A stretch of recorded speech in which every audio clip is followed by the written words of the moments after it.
getting all my stuff. Perfect. Thanks very much, Martin. I think just gonna my 2 cents on skepticism. I think it moves us a million miles forward. I think everyone should be skeptical because that's how we make progress. So I appreciate that perspective. So we're gonna move forward now. Apologies, I'm losing my voice. Move forward now to Peter Aiken. So coming in again from DAMA International, president of DAMA International. We actually have the elections going on right now, which is fun stuff.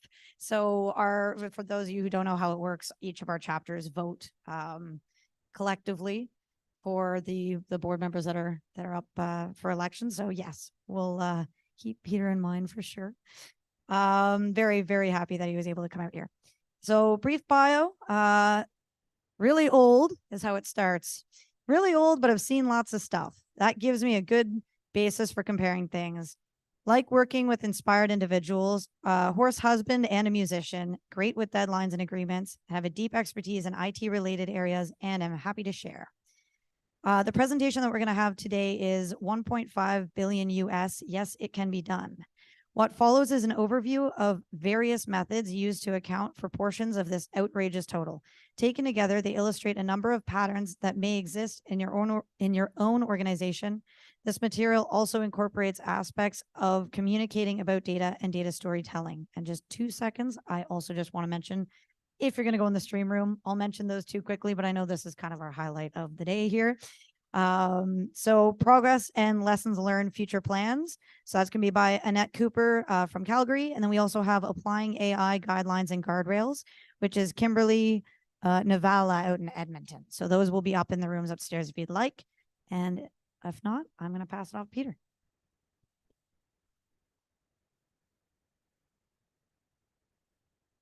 Thank you. If you've ever seen me before, you know the hardest thing for me to do is to stand still. So I'm going to really work really hard on this one because we want to keep the streaming folks in here as well. Does $1.5 billion sound like a lot of money?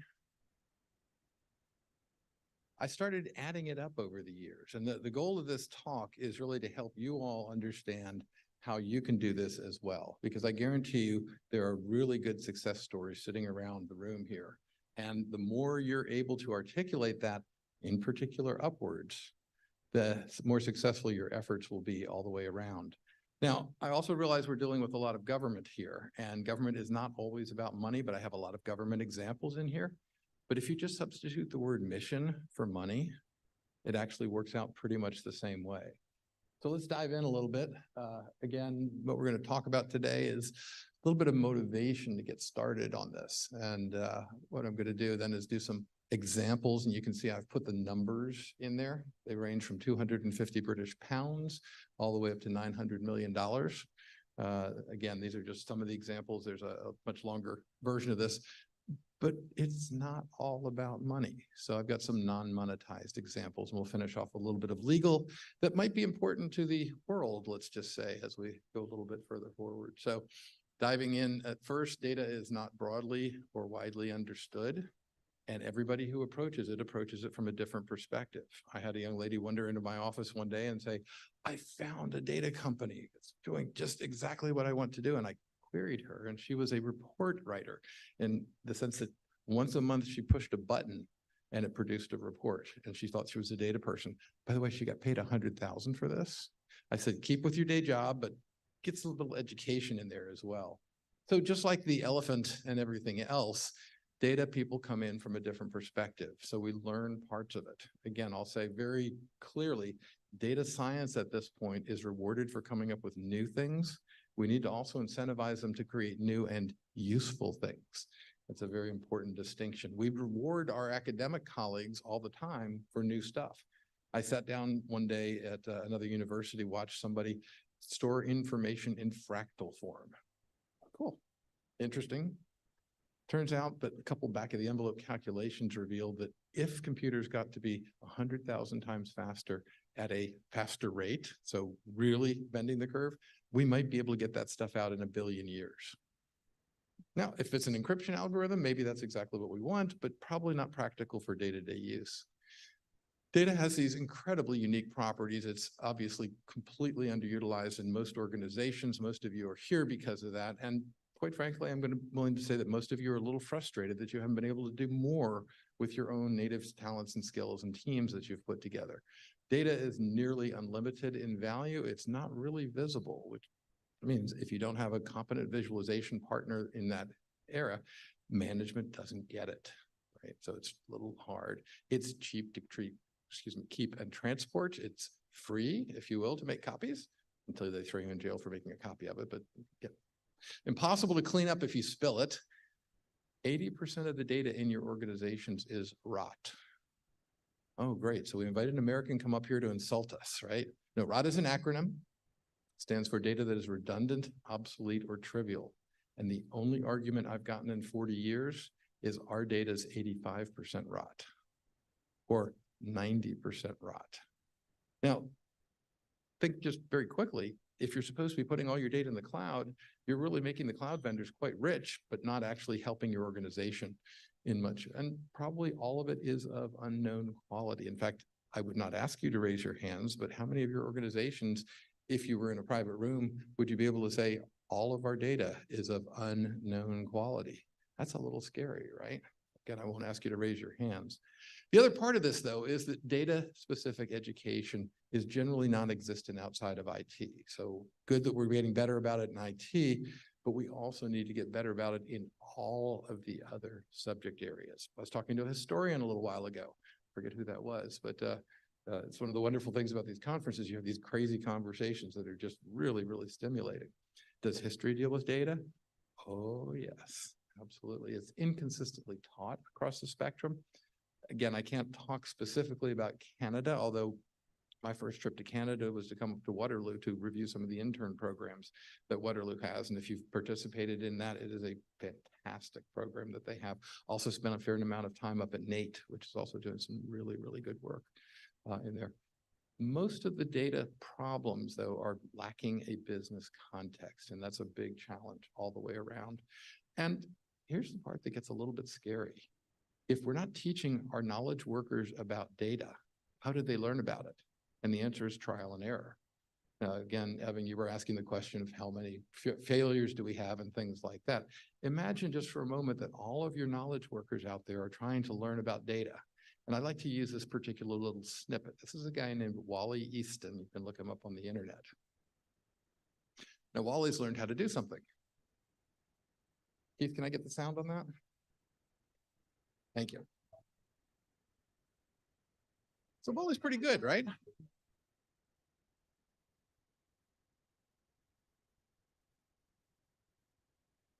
Your organization has spreadsheet jockeys that are phenomenal.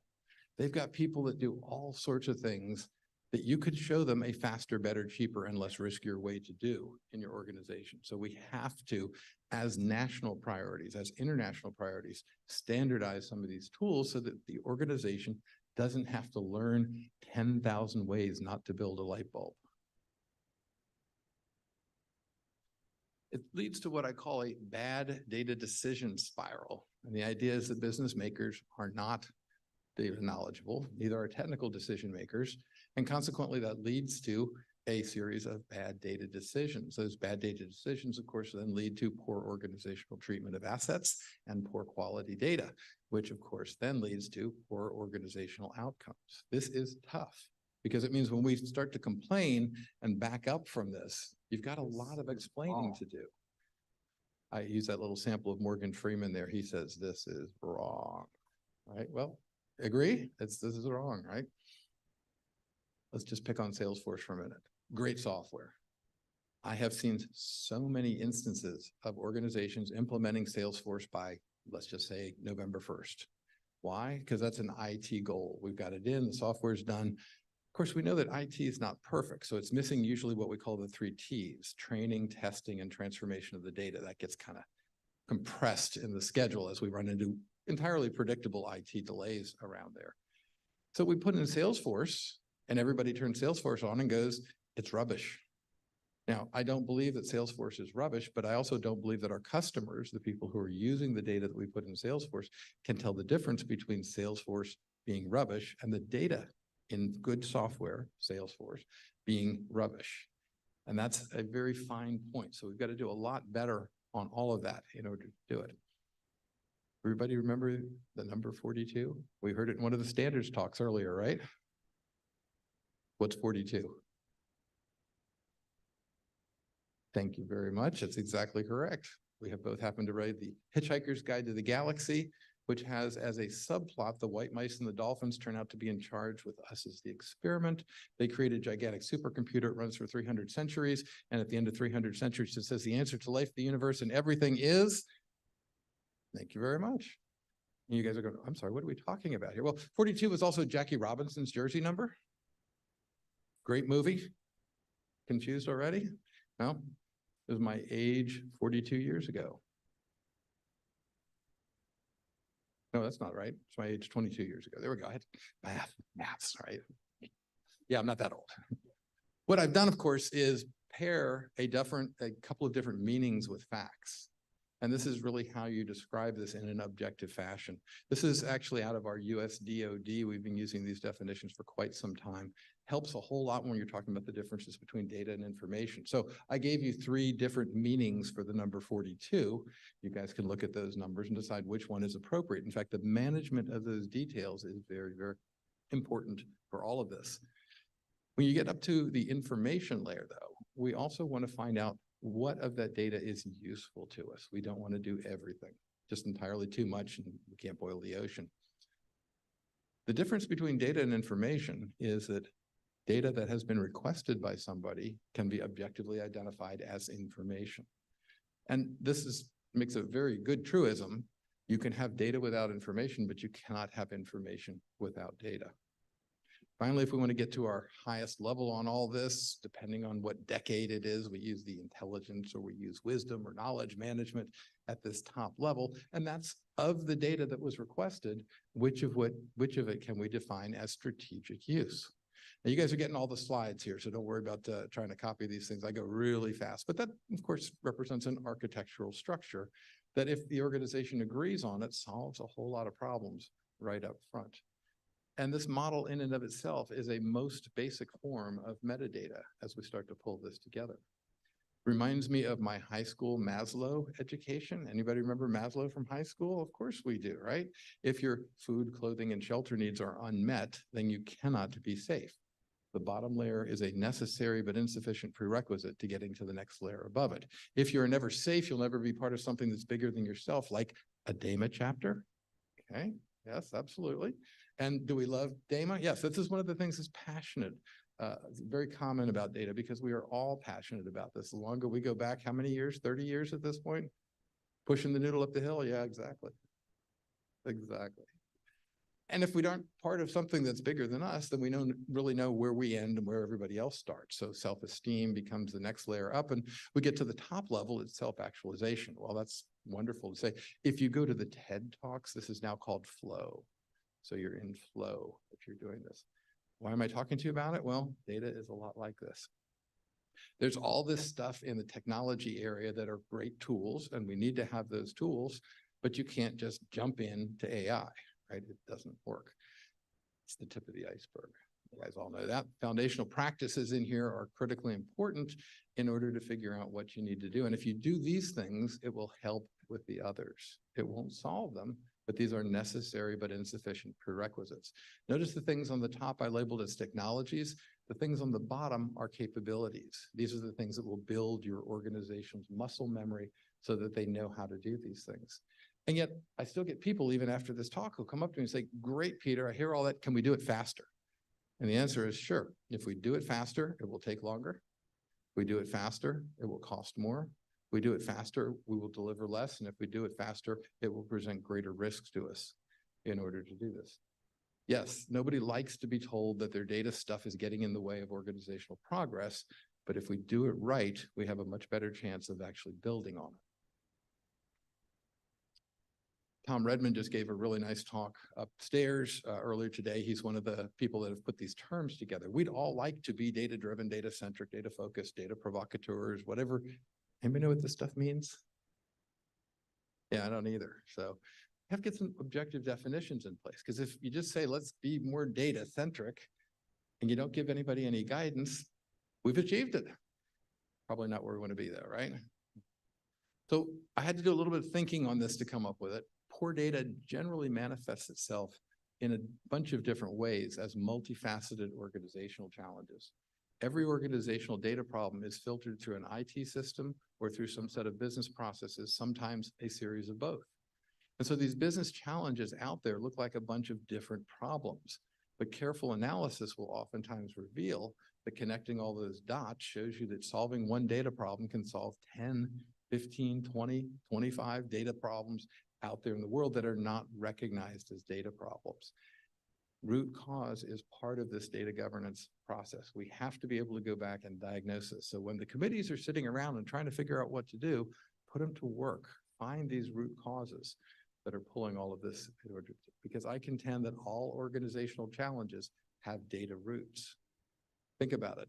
Somebody's arguing something is too much or too little, that's data, right? So we're going to have all of those pieces put into it. So I created something called the data doctrine. I did this based on the Agile Manifesto, because after all, even though this is a relatively young industry, Agile does represent the best way to develop higher quality software faster. It's still not easy, but it is definitely in the right direction. So I took it, right? We are uncovering better ways of developing IT systems and doing it and helping others do it. And through this work, we've come to value these things in the sense that we like the things on the left more than we value the things on the right. This is what it means to be data-centric, is to value these things and have certain things driving other things. So there is value with the things that are on the right, but the things on the left have to be seen by management as more important to this process. And that's what we're talking about when you start making data-centric. So if the company agrees, if the department agrees, if the government agrees that these things on the left are what we should be looking at, now you've got some business to be able to go back and say, hey, so why are we trying to put Salesforce in by November 1st when the project is already behind?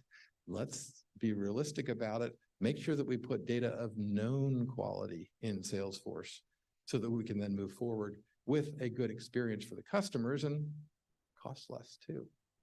A wonderful series of studies have been done by our colleague, Randy Bean. The link for it is right down there on the bottom of the slide there. But he's asked the same several thousand companies these questions over the years. And this is only the most recent year. And it's the first time we've gotten any one of these responses over 50%. So in 2023, we finally broke through and said, more companies say they are driving innovation with data than not. But if you're competing on data and analytics, that's a 41%.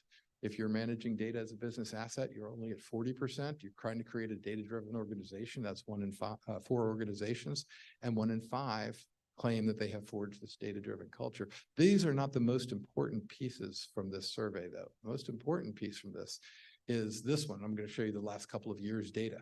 Are your problems primarily people and process problem, or are they primarily technology problems? The answer, of course, well, 2018, it was 80-20. A little up, a little down, but you can see here, when people are surveyed, the major set of problems that they are facing are people and process problems, not technology problems. This has some implications. First of all, it says that 80% of our problems that we're dealing with are trying to deal with these people and process problems, but data governance is the only part of our organization that is equipped to do this kind of remediation.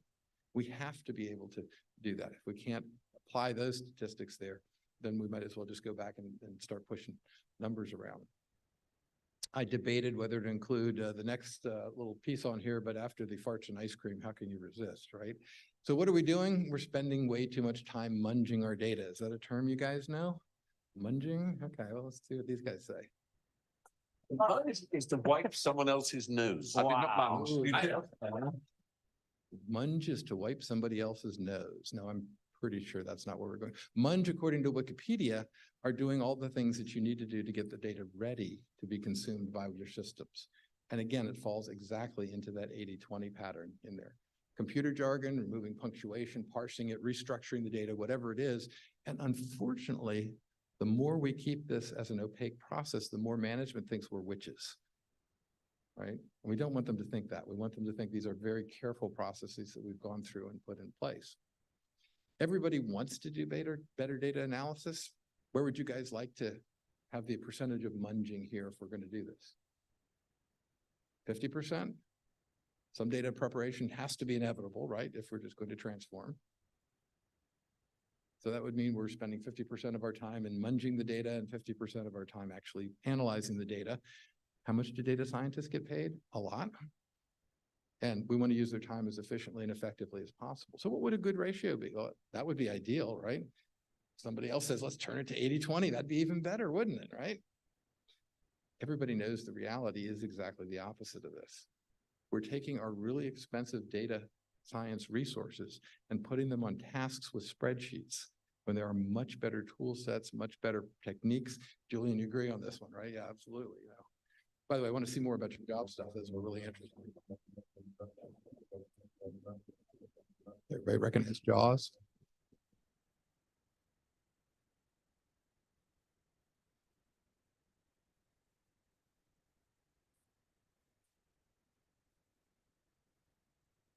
%80 of your data is redundant, trivial, or obsolete. 80% of your data is problematic. Much of it is unknown. Your people aren't trained the way they're doing it. So if you're going to do data investments, I tried to figure out something catchy. Probably not the best, but everybody remembers 7 of 9 from Star Trek? That was the third version of Star Trek, right? Okay. Well, I called mine 1 in 4. So clearly I'm not going to win that particular contest. But what it means is somebody comes to you and says, I want to invest $1 million in data. They typically want to go buy something that costs $1 million. What should the right number be? Well, if I'm going to do that, should I put $100,000 into supporting people in process so they learn how to use the technologies? I find almost always that value is 0 when it's budgeted in there. But what it really should be, maybe half, maybe as much. Anybody want to go for more? Yeah, absolutely. Absolutely. If you've got $1 million investment, I turn around and say, great, I need $4 million to make that $1 million investment successful, which means if you only have $1 million, let's do it this way. Now, it's not quite a pilot project as they were describing prior to this, but nevertheless, it is still a much better ratio in order to do this. Look at the types of conversations that we have. Here's the engineer who's over here saying, clean some data. The business wants to hear decreasing the number of undeliverable targeted marketing ads or messages that we're trying to get out to citizens. Reorganize the database, says the engineer. Increase the ability of the sales force to perform their own analysis. Yes, that's something that the business absolutely wants. Develop a taxonomy. What? Create a common vocabulary for the organization. Oh, so we'll all speak the same language. Yes, they like that. They understand that's a business problem. Optimize a query. Shave a second off a task that runs 1 billion times a day. That's 250 million seconds, which is easily marketable into how much you're spending on whatever technology that you're doing it. Reverse engineer that legacy system. That's where I cut my teeth in all of this. Now, understand what's good about the old system so it can be preserved and what's bad about the existing system so that you make sure you don't replicate that mistake in the new system. Monetization is this process of converting something, coming up with some aspect of it. And yes, it's important for businesses to do this, but when you look at the government side of things, and I've spent half my life working for the US federal government at this point, when you talk about money in the federal government, it actually means you can reallocate resources. Instead of having to have people doing certain things that's kind of grunt work, you can free them from that grunt work and put them into something that's a whole lot more useful around that. So let's look at some very specific examples. First one is my own state here, and you guys know we use these cartoons all the time. I like this one so much, I actually bought the rights to it so I can show this to you officially. It's kind of nice. It only cost $150. Anybody know Sheena? Haven't seen her in the papers here. Well, she's driving to the airport and she's kind of a little putsy and talking on the phone, and she creates a situation where 120 people are 5 minutes late. How much is that? Do the math, right? 10 person hours. And of course, she's going through the security holes and kind of forgot to take her laptop out of her bag, and she still got her shoes on. So she causes another 40 people to miss 3 minutes apiece, or 2 more hours, right? And finally, she's of course the person up in the front part of the cabin who's got the big bag that got stuffed in there, and everybody's waiting to make the connection at Toronto and get her bag out, and everybody else is late, right? So what has Sheena done? She's killed an entire person. Or She's taken that resource away and made it whatever all of our organizations are doing much less productive in the process. So I got some great inspiration from a wonderful gentleman out of Chicago named Douglas Hubbard, who's written a great book called How to Measure Anything. Very worthwhile seminar if you ever get a chance to see him. Measurement is not about precision. Measurement is a reduction in uncertainty. That's a really key distinction on that. Also written the best books on risk management and big data as well. I really like this guy. He does great stuff. One of the things he says in here is that formalizing stuff forces clarity.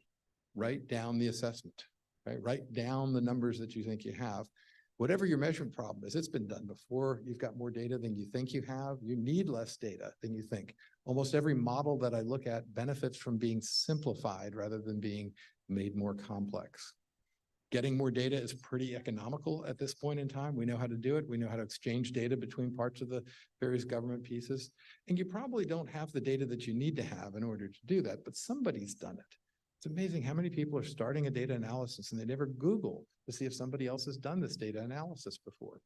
I'll give you a very specific example of this. Let's pretend we're in the city of Chicago in 1938. You all are a class, and I'm saying you can't leave the class until you tell me how many piano tuners are in the city of Chicago without using the yellow pages. And of course, Google didn't exist in 1938. All right, well, what do we know? Well, current population in Chicago at 1938 was about 3 million people. The average number of people in a household in Chicago was 2 or 3. I'm told these are the right numbers. I've never verified them, but this is the way the example was given to me on it. And how many households have a piano? So apparently there are 1 million pianos in Chicago that need to be tuned. That means the required frequency, well, piano tuning is about a once a year kind of thing, unless you have big temperature swings, or you move the piano. And then how many pianos can a piano tuner tune daily? I've got all the elements that I need to have now in order to put this together. The equation is tuners in Chicago is the population divided by the people per household times the percentage of households with tuned pianos times the tunings per year divided by the tunings per tuner per day times work days divided by a year. Is this the right answer? But is it a lot closer than we'd be if we were simply looking at sophisticated wild-ass guesses? Yes. This type of technique can be applied to almost every project to help put some guardrails around it and try to find what's happening. I want you to imagine our State Department of Transportation. This is the one for Virginia, not the one for the federal. In the Commonwealth of Virginia, if you are submitting timesheets, you must fill in the timesheet for the Commonwealth of Virginia. It goes to a massive big system. It produces terrible reports a month after they're actually needed. But it's a law, you have to do it. So of course, what does VDOT, that's the Virginia Department of Transportation, do? They create their own system to do this. So now you've got 2 systems that are putting together. And the second system only works for VDOT. But of course, it's another big system that provides wrong data late. Now you're an employee at VDOT. How do you keep track of that? Well, first of all, you have no interest in any information that's coming out of the state system or the departmental system. But what really counts is the work group system. Because if I'm part of a work group, you need to know where I am and when I'm going to be in and when you're going to be out and everything else. Okay.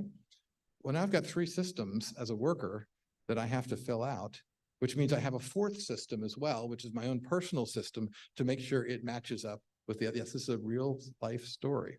Now they challenged us and said, we're looking for $10 million. I said, okay, let's see what we can do. So first thing we did was we looked at the pay grades of the individuals who were spending time doing this process. You can see here, you might ask the question legitimately, why on earth would we have a pay grade of 15 doing clerical functions, right? That's not good time and effort in order to do that. And I can break it out by district, by pay grade, et cetera, but more importantly, I can also go to the fact that 300 people inside of this organization are spending at least 15 minutes per week tracking time and leave. Nobody disagrees with that number. The actual number is probably higher, but we're just going to keep it where everybody can agree. It means I can look at their base rate pays. Don't have to have a knowledge of your pay. I have to have knowledge of what a grade 15 and a base grade pays in order to do this. And then we can compute the labor costs. So we're looking at a specific district. How much do they pay? How long does it go? What's the cost per timekeeper? And it comes up to a monthly cost of $137,000. And I can take that $137,000 and add it to all the other districts and come up with $800,000 a month or $9.6 million annually, which is money that we could turn off those other systems that nobody's using anyway and contribute that time and effort directly back into supporting that organization's mission. Not bad for 10 million bucks, right? The US Army had a mobile phone policy. The mobile phone policy was pretty easy. If you didn't use an Army mobile phone in 90 days, then you must turn it in. How many providers of mobile phones does the US Army have? Too many, a lot. Which means if I'm actually going to do this, they were going to build a data warehouse for all their mobile phones. You're laughing on this, exactly right, yes. Millions and months in order to develop this sort of stuff. My consultant went in here and said, I don't need to create dozens of ETL streams from each of these vendors to put all this data in a data warehouse. Let's look at the fundamental question. And the fundamental question was, a clerk deciding whether to cut off a phone looks and says, 88 days. Is that close enough? Because I won't be here on Monday. So should I cut them off before the weekend or after the weekend, right? Or it's been 92 days. Should I wait a bit more because this one's a general officer? Probably don't want to cut off the general cell phone unnecessarily. What's the site? Reset. All of these companies send monthly bills. You get 3 monthly bills with nothing in it, you cut the phone off. Don't need the data warehouse. You don't need the ETL. You don't need the analysis. Everybody with me on this? These are the kinds of things that you guys can all figure out, have already done. It eliminates the technology and reduces the work down to a clerk level, taking it out of the realm of technology and back into the process room on this. And again, very tangible savings in order to do this. Quick little story here about a room of chemical engineers. Pretend for a moment that you're all working for a company. We'll just call it the chemical company for a moment here. Would you think that 100 PhDs in chemical engineering would know anything at all about Y2K? Probably not, right? So they're using this Y2K system, and basically they're doing all sorts of chemical processing and learning about things. And when they find something interesting, they go down in the basement and run it on an engine. And these tests can cost up to $250,000 each. Okay? We'd like to do better. We actually started out with this diagram. And the company said, whoa, stop, you're done. We said, wait, we haven't done anything yet. And they said, no, we never knew what it was you all as chemical PhDs did. We said, well, we wanted to produce this to show you a couple of things. First of all, you have people who are getting paid $100,000 sitting down and manually rekeying data from computer A on computer B. I'm pretty sure anybody in this room could have solved that problem for them via USB, email, or whatever else. These guys have their PhDs in chemical engineering. What would they expect to know about data? Absolutely nothing on this.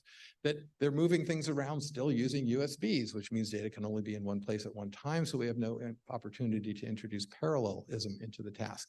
That they are manipulating data using non-really standard techniques. Some of your organizations use macros, some of them don't. In order to do that, there are all sorts of synonym reconciliations, right? We don't want to repeat of the Mars lander problem. Mars, splat, splat, splat. Everybody know that story, right? Makes a difference whether you fire the retro rockets at 30,000 meters or feet. Yeah. Tribal knowledge requirements. Yeah, on Monday, Frank always comes in and he's a little sloppy in his stuff, so we have to actually double check it, right? And just picking on some individual. And finally, the reason they had the problem in the first place was because they were using a database that had never been made Y2K compliant. Thank you very much, Microsoft. They didn't bother to tell their customers, hey, you shouldn't use this anymore. It's not going to work.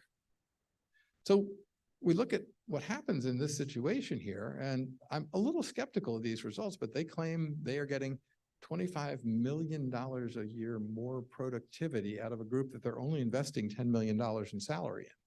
That's a pretty good lift. I'm, like I said, pretty sure they overstated the case here, but does everybody see at least this company believed that making those 100 PhDs in chemical engineering much more productive brought the company much more of the types of things that they were trying to get into? Again, 25 million bucks, that's a bunch. We tend to talk about old habits. And the old habit was, we've told everybody for years and years, strategy And then strategy will drive a series of IT projects, and somehow data becomes part of all of this. Well, that's nice. We just need to flip that. Everybody okay with that? Piece of cake. Everybody can do that, right? No, these are the people and process problems that are really, really difficult. So if you have trouble in these areas, it's because it's a really fundamental problem. And we've got to go back to the universities and say, stop teaching this stuff this way. One of the things we're working on in the next version of the DIMBOK are some specific teaching resources so we can help spin this up and put it into high school classes and things like that. This is the way we're going to get maximum data reuse out of these things, by defining data as the next layer after strategy and then IT. And who's mad about that? Yeah. And we're not saying IT is bad. That's never been the case. They just don't know and don't care much about data. So we need to define data as a shared resource first, and then bring in the IT projects. I'm going to give you a very specific example. This bank was not afraid to put their name to this specific example. They need a new field, E, and E is equal to A plus B divided by C. Okay, so A comes from one of 6 systems, B comes from one of 6 other systems, C comes in from a vendor. We're going to put it all together. We had some problems. Some of the loans were missing A, some of the loans were missing B, some of them were missing C. But when they went back to the business owner who had sponsored this task, they said, well, we tried to find this stuff. We didn't find it, but the time's up on the project. So we're ready to go with acceptance testing. And Linda, who's the person who put this out here, said, great, I've just got one question. What percentage of E's were calculated? Answer, I wish it was 42, but it was 43. So we'll take that as a good one. Why? Well, we had bad missing data. We resolved everything we could. We double checked as much as she said, go back to work. Right? We're going to push the deadline out and wait until you get a better result. And they were able to calculate the difference between the two. So again, they went back, they dove a little bit deeper around it, came up with 43, didn't meet expectations. So several more iterations. Where is it blank? Can we infer some of the data that goes in there? Yes, absolutely. And most importantly, out of all this, we're measuring the same project in 2 completely different ways. Same project, same process, different measures for success. If our data is correct in there, we have to value that more than on time and within budget. And the reason for that is particularly because they came back and said $50 million annually to that particular project for doing it. If they'd gotten the 43%, it would have been 25, but I think 50 is better than 25 in most cases. Again, this bank was unafraid to put their name on it. So I was really, really pleased, made sure that was in the book. Let's go to the middle of the United States to a big logistics company. And, it's kind of interesting stuff. I'm looking around and I see an entire room of people going crazy. So now we're not there to solve this problem, but I'm one of those people that walks around and asks questions, which is sort of a good thing in order to do that. They had another room of 100 associates that were there. And it turned out that every single invoice coming off of their computer had all the data wrong on it. So to avoid embarrassing themselves to their customers, this room was okay, we got to find out the right date that the service was provided, who was their actual customer name, let's make sure the amount we charged was correct. It took them 30 days to process every invoice after it came out, or 30 additional days. Now, the really interesting part of this was I went to the manager and said, you can do better than that. And he said, oh, I just had the best quarter of the best year I've ever got. I think what I'm going to do is add another 200 people to this room. Now, adding 100 people was a $6 million expenditure, and I pointed out to them a very distinct lack of governance around that process, that somebody at that level with this kind of interest could go out and spend $6 million to buy a bunch of more people in there. On the other hand, I went right down the hall to the CFO and said, you do realize that this 30 days before you actually collect money on there is a problem. Without batting an eyelash, she looked at me and said, yep, if you can fix this in 1 month or less, for less than $750 million, you'll have a positive return on investment in 1 day. I can guarantee you it did not cost $750 million to solve this problem. On $9 billion annual sales, it makes a difference. Another government example. This is our Defense Logistics Agency. I don't know what it's called up here in Canada, but these are the people who provide beans and bullets to our warfighters. They had an old system that had 2 million national stock numbers, or SKUs, if you take it from the retail perspective, in a database that had been converted from A to Base, which is a network database that we don't even tell students that they exist, By the way, network databases and hierarchical databases are faster or slower than relational. Turns out they're 10 times faster than relational databases. They didn't like, however, having a German database running American systems. So they got rid of it and put Oracle in. Now, somehow Oracle's an American database, even though we know it's engineered in India and sold out of Japan and serviced out of Ireland. It's an American database, by golly. So in the process of doing that, they took all the data and put it in a blob. How many DBAs do I have here in the room? What's the problem with the blob? Well, that means that your knowledge workers are looking at this and saying an X in column 7 on Thursday means that this is an Air Force part, whereas a Y in that column means it's an Army part. That's nuts, but that's the system that they were using to do this. All of this information in these clear text fields, they were originally going to apply manual reconciliation to all of this, which we actually would now call text analytics, kind of super good term on that. What we're really doing is talking about converting non-tabular data into tabular data. And this is actually what most people talk about when they talk about unstructured data. If it was truly unstructured, you couldn't structure it. So if they tell you that they can do that, hand them a glass of water and say, please turn it into alcohol for me, because that's about as miraculous as you're doing in that particular process. This was the first time I saved a person's century on this, and I thought that was kind of a fun marker too. So let's take a look at the numbers. First of all, diminishing returns is a concept that we all understand. You get more out of it than you put into it. And when you start to get less out of it than you put into it, you need to change some things.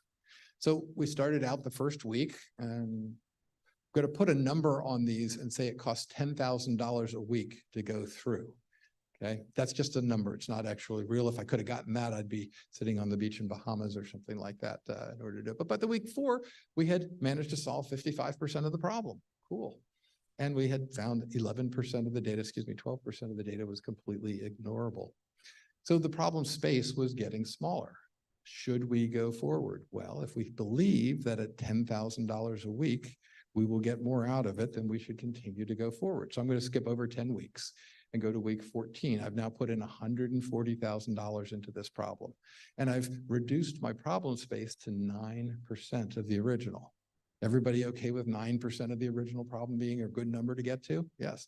And they decided that it would be worth an additional $200,000, an additional 20 weeks more work to try and get a certain type of an airplane part that they were really having problems with in order to do this. So this is how we finished the project out.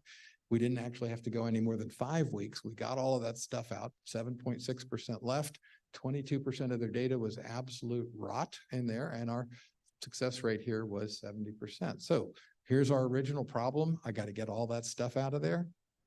Now I've got to manually process much less data. And that's a good place to stop, right? When you get to that point, you've done all the things that you need to do. Let's go ahead, and now we can hire the contractors that we need to have to do the manual conversion.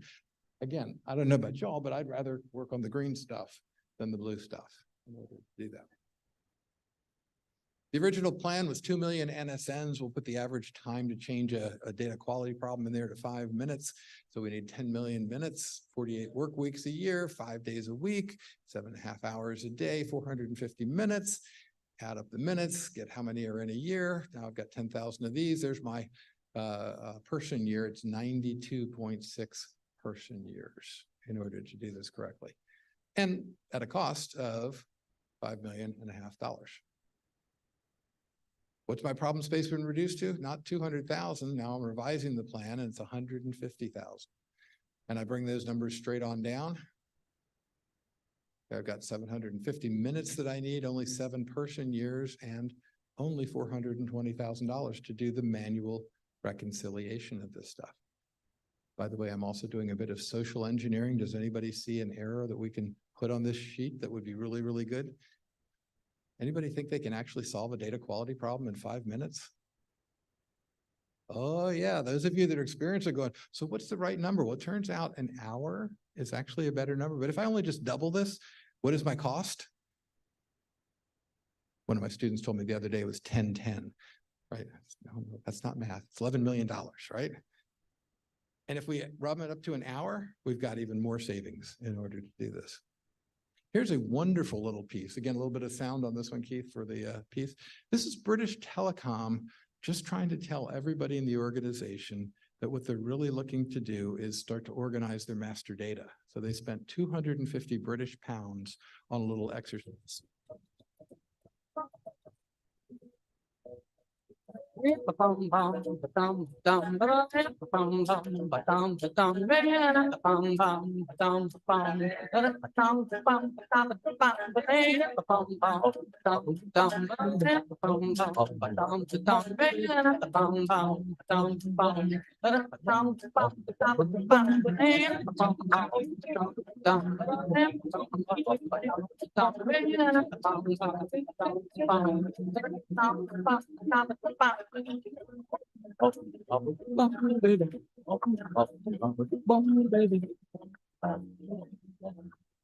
Imagine, if you will, getting an email from the chairman of the corporation that says, I really want you to watch the attached little video. Now, we know today that would be a phishing exercise, but we'll forget about that.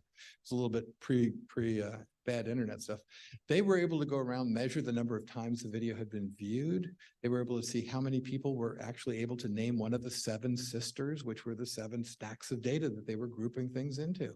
So marvelous little expenditure of funds that did a tremendous amount for this particular project. Everybody wants to do more with data, right? Because data points to where valuable things are. It has intrinsic value in and of itself, and it has wonderful combinatorial values.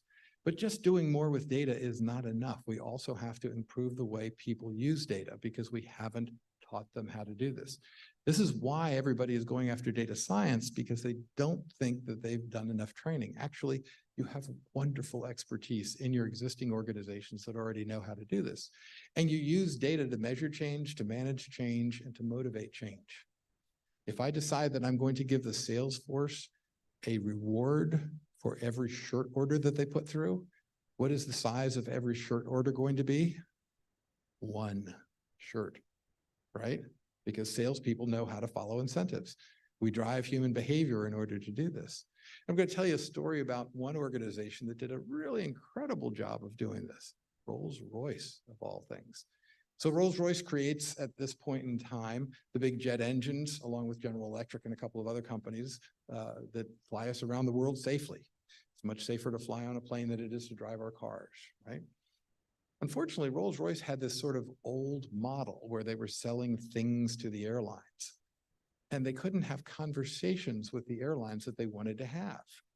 Now, you'll see the conversation in just a second here. So they changed their way of doing business. They're no longer selling engines. They're selling hours of powered thrust.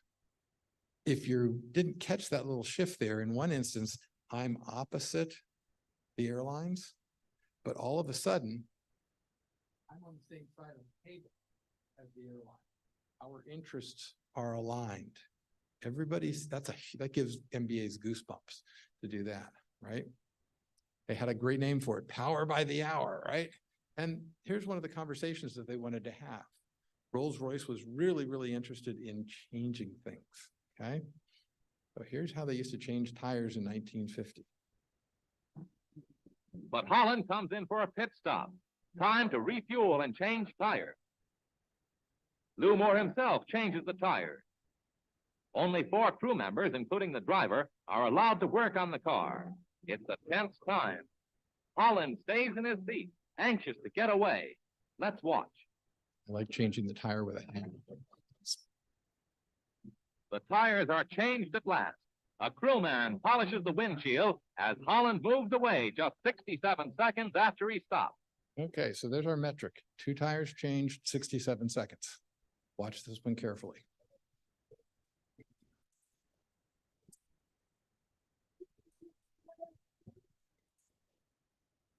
New measure, 4 tires, 4 seconds. And Rolls-Royce wanted to talk to the airlines about doing maintenance in a much faster fashion.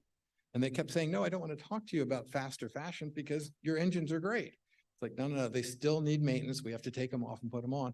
So they applied some of these techniques, but they were only doing that after they were on the same side of the table as the airlines.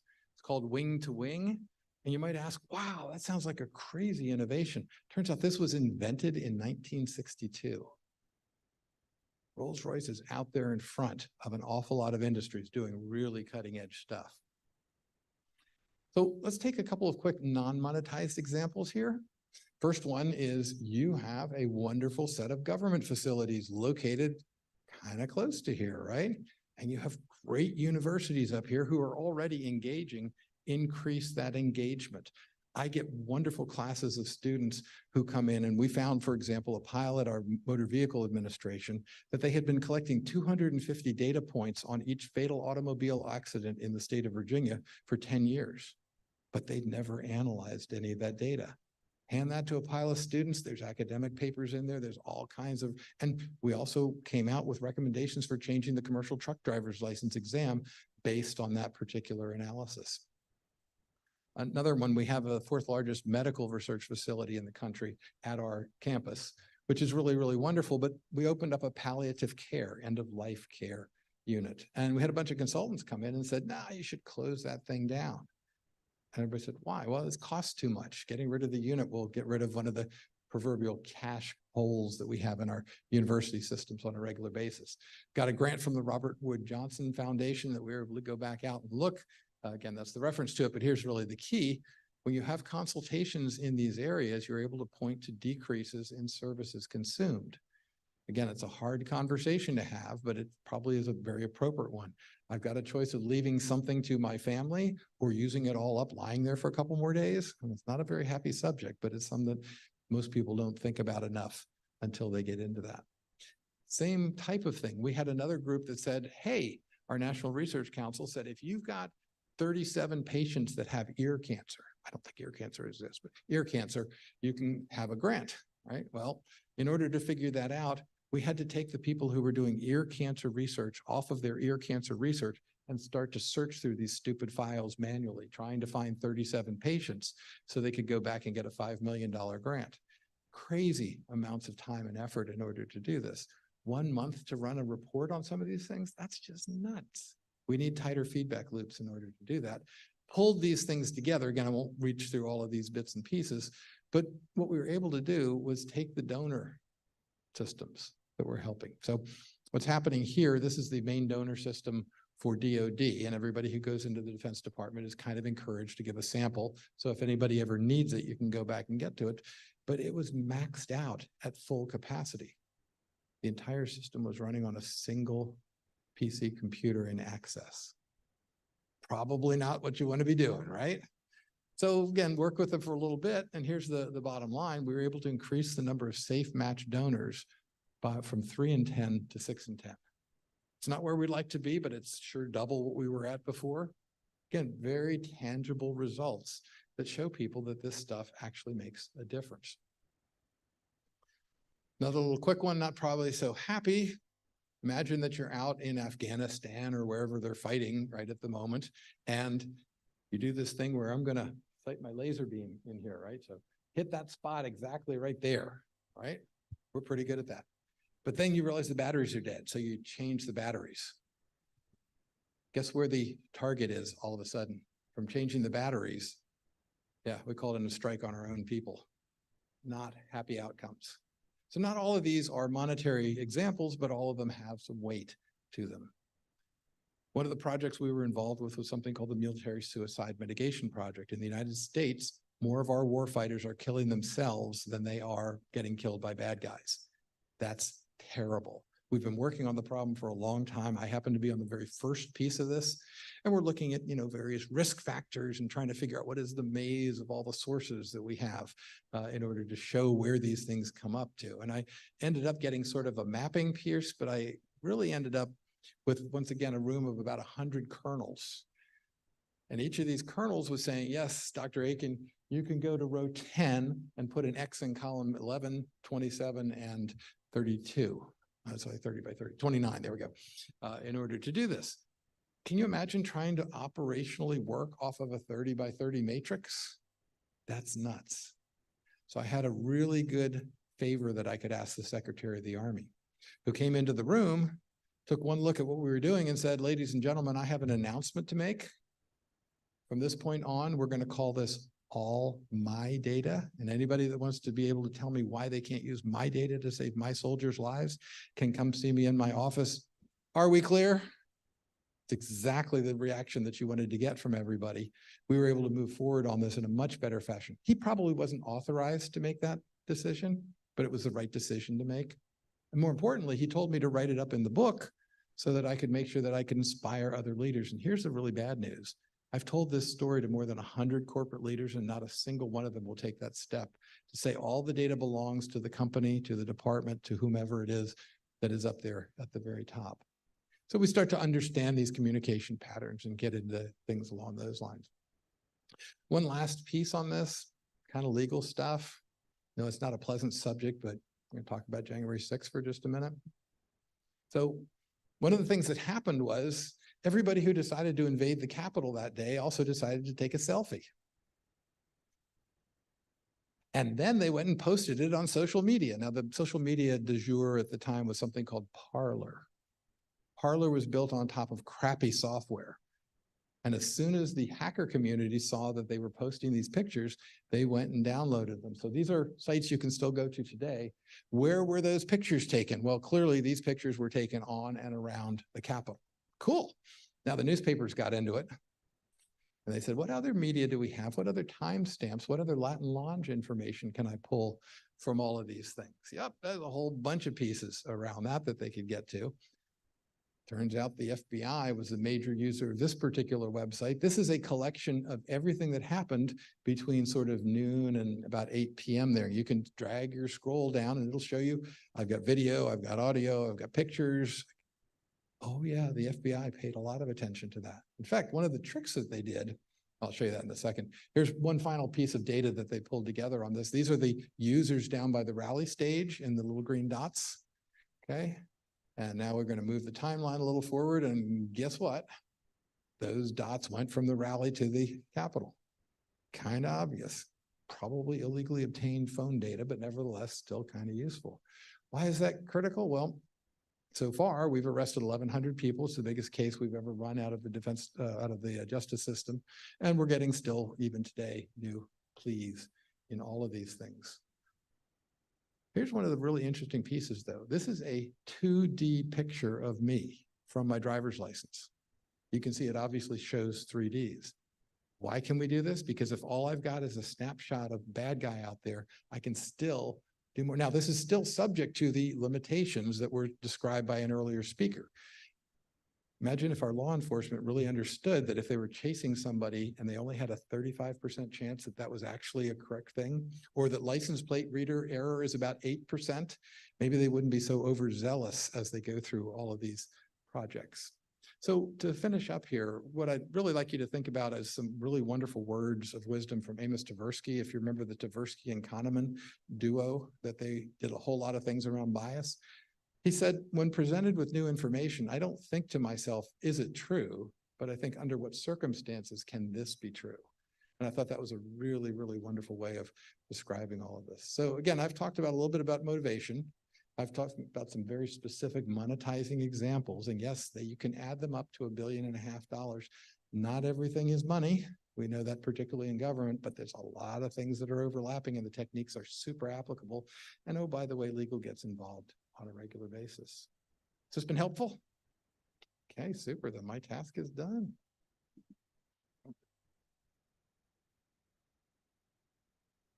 We'll do DAMA questions later, right? Yeah, I was going to say my recommendation, just because, as I mentioned earlier, we do have to scoot upstairs at one point and we're going to do the door prizes. I think right now, if we jump right into door prizes, we can bring you guys upstairs and maybe you can just right now, if you go up into that room and we'll have maybe Chantel, maybe you can show people up in a minute after door prizes. But you can maybe stand at the front. It's a pretty small enough room. I think they'll be able to hear you. But I think that might be the best option to get as many questions in as possible. We'll have some cleanup to do down here, so you'll have plenty of time, and there's snacks and everything too. So in other words, getting your chairs and leave now, right? right. Okay, perfect. That works for everyone. So stick around for a minute. Like I said, we're going to do the door prizes. I do have to just scoot over there to grab the tickets. And we're also going to put that QR code up on the screen both screens, I guess. I recommend scanning it because you'll be entered to the click draw, which is a nationwide draw. It is happening for both days. If you scan it today, scan it tomorrow. Either way, you'll be entered into it. It's for a Sonos speaker, is about $500 value. So definitely when it gets put up there in a moment, we're just switching laptops, then scan it and yeah. Like I said, I'm going to go grab those tickets. I will mention as well, Click and all of our other sponsors that are here. Many of them also have speakers that are speaking nationally as well. So Click included. When you guys do go into the recordings after the event, you're more than welcome to watch their presentations as well. If you're interested in seeing some of the topics that they're speaking about, they just don't happen to be, you know, some companies, we don't have enough people to spread them across the nation. So we're kind of streaming it instead. So just making you guys aware of that if you want to view it after the fact. I'll be right back. I'm just going to go grab those tickets, and maybe it's a good time for you guys to take a break because you need to be in the room when I read the ticket for you to be able to know if you win. So I'll give it till 2:35 if you guys need a quick break. Okay.